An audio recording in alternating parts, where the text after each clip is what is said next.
Welcome to Samba Samba. Enjoy the video. You start by preparing the device and the PC. Enable developer options, then toggle USB debugging so your computer can send commands. This is required.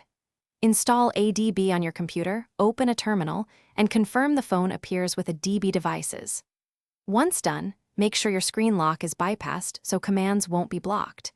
You do not need root for common methods, but permissions and correct drivers are essential, so take a minute to verify the connection before moving on. Next, switch the phone to gesture navigation in settings so the system no longer expects a persistent home button. Connect the device to your PC and accept the USB debugging confirmation, otherwise commands will fail.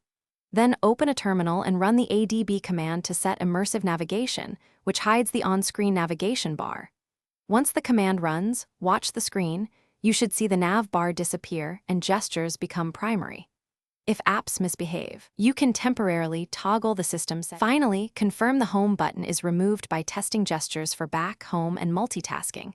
Make sure they feel responsive. If you want to revert, run the restore ADB command to clear policy control and the nav bar will return. If something goes wrong, no gestures, frozen UI, or the command didn't apply, reboot the phone, reauthorize USB debugging, then retry the ADB command.